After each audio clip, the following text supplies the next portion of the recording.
Glenn Luego po, ang inyo pong reporter dad. Bumagsak ako sa UP.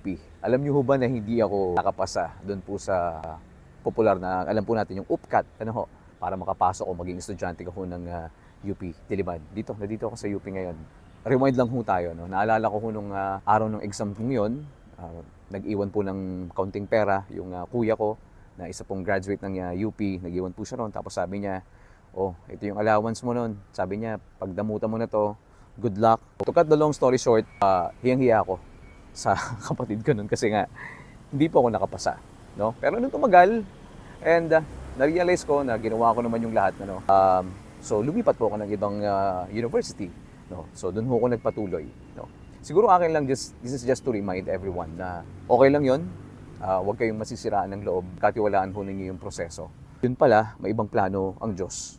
At kabilang po sa plano na yon, minsan ako po iniimbitahan na rin po ng mga estudyante ng UP para po mag-share ng aking kaalaman po sa kanila.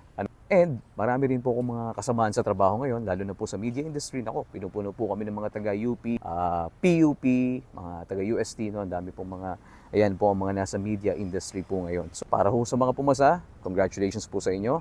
At para naman ho sa mga hindi nakapasa, okay lang yan. Always believe na meron pong mas magandang plano ang Diyos para po sa inyo at pagkatiwalaan po ninyo yung plano na yon para po sa inyo.